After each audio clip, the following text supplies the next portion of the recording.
If you're like me, finding a place to eat is never an easy thing to do. Whether I'm in my hometown of Arthur or traveling, I always find myself wishing I had a trusted friend I could call to tell me where to eat. The Infatuation is that friend. The Infatuation helps you find the right restaurant for any situation. Need a place for a first date? Trying to find a spot for your birthday that you don't want to celebrate, except you also kind of do? The Infatuation has you covered in all of these situations, and many, many more. So if you ever need to find a place to eat, but don't want to read through thousands of unreliable crowdsourced reviews, hit up theinfatuation.com or download their free app for iOS and Android to search thousands of restaurant reviews and guides in 22 major cities around the world. Or let the Infatuation do the work for you by sending a text to 64560. A real person will respond and help you find a restaurant that's perfect for whatever situation you find yourself in.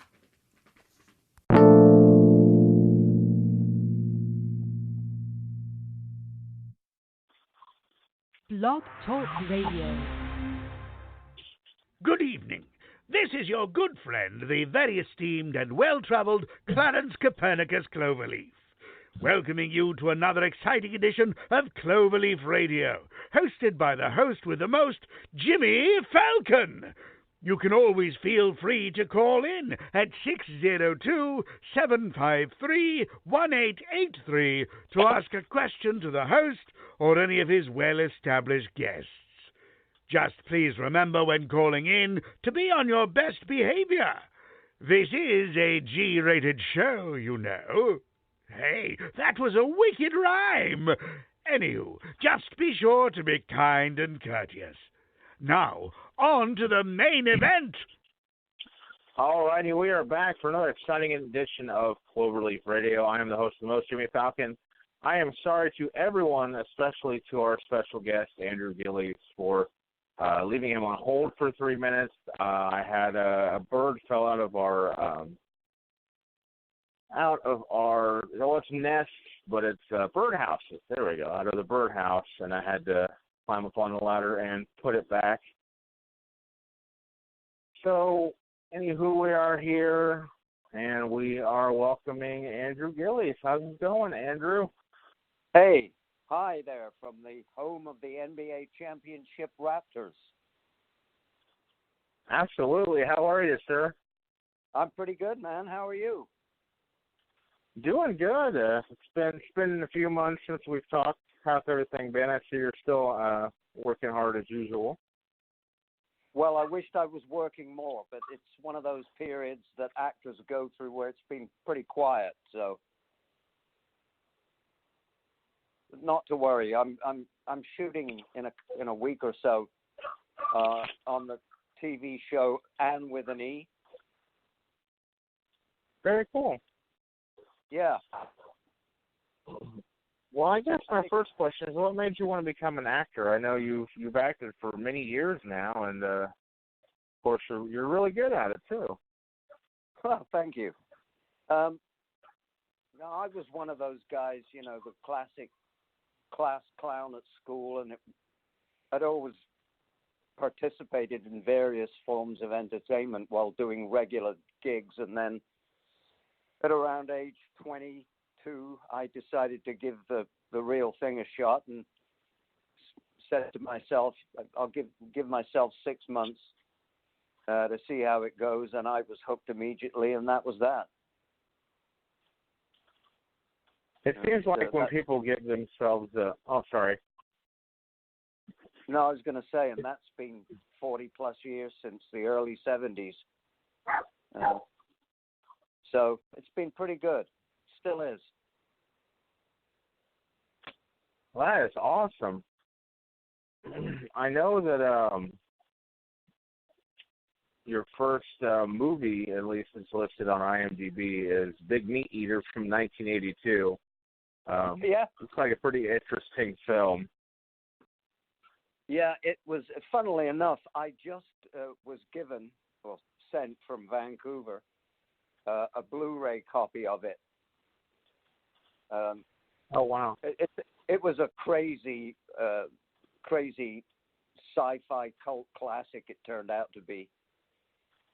Got great reviews. I mean, it is a mad little sci-fi musical crazy comedy.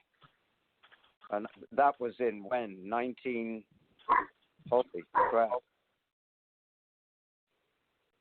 82 or something like that? Yeah. Yep. Yeah. Yeah, it's still a favorite for a lot of people. It's interesting how those, especially like 60s low-budget horror movies, have really attained a cult following. Yeah. Yeah. It went huge, of all places, in Australia. Oh, really? Yeah. And it played back then, it played in the Toronto International Film Festival, which is one of the biggest festivals in the world. So, pretty good. I'm trying to think, when did we last talk? How long ago? Oh, my goodness. It was last year, I believe.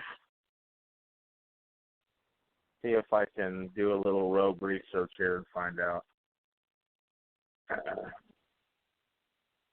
But where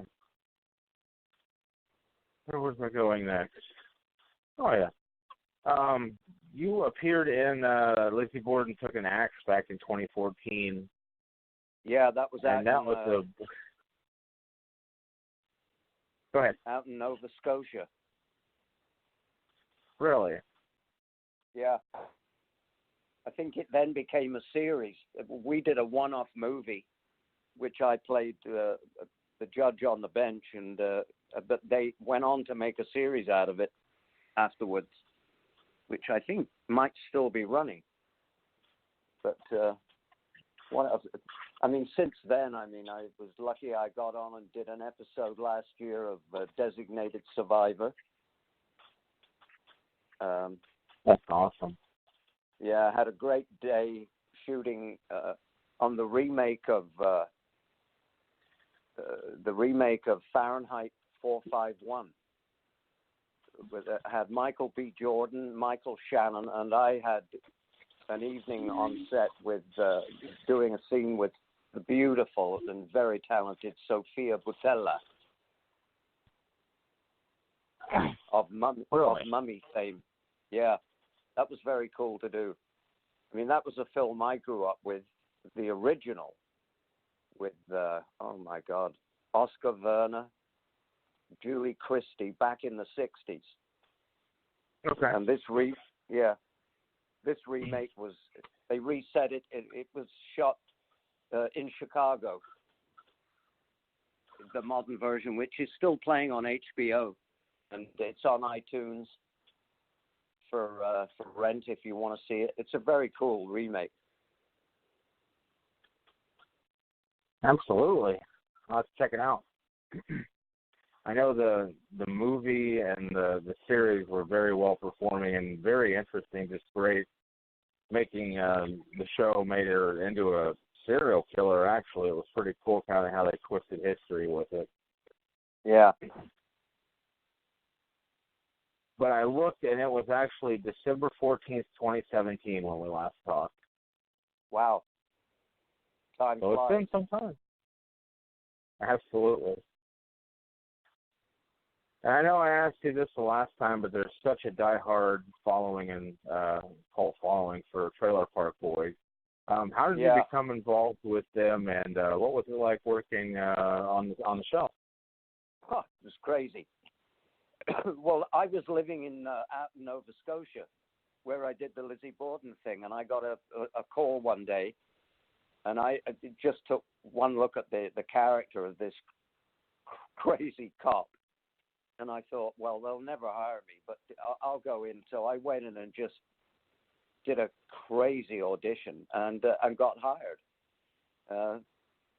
And I think how many days I did on that show, but it was like, that's guerrilla television at its best. Oh, absolutely. one take, move on. And the guys were a lot of fun. It was very funny. People just never stopped laughing. It was a very cool experience in a real trailer park, I might add, too. Yeah, it's really interesting that they actually do have it in an actual trailer park instead of, a lot of movies and stuff are set on backlots and on location in certain places. But actually have it in a trailer park, that's true television there. Yep. Yeah, I mean, by the time I did that show, they'd switched to a different format. I think that was by then it had become a web series. Yeah. So it's out there on the internet for all to see. But it was a lot of fun. And you also appeared in, of course, I guess I'm jumping around here, but before Trailer Park Boys, you were a part of the legendary series Degrassi, The Next Generation. Yeah, that's going back a few years. Yeah, I grew up on 2001 to 2004. Your appearances. It was a really awesome show. And Degrassi, the whole series has been around for many years now. Yeah, that's where the famous rapper and Rapture supporter Drake started his career. Oh, of course, yeah. I think it was one of like the breakouts from that period. Yeah. Yeah. But that seems to be going back years. Most recently I did 4 seasons of 12 Monkeys, which has become yet another kind of cult hit with people out there, and it's still getting rave reviews as one of the best pieces of science fiction television out there. I know it has a lot of fans in the States because I see it on my Twitter feed and whatnot, Oh, absolutely. Anything with time traveling and post-apocalyptic future that gets my interest. Yeah.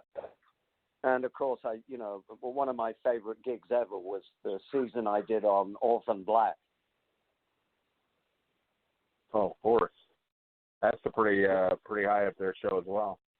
Yeah, that became huge.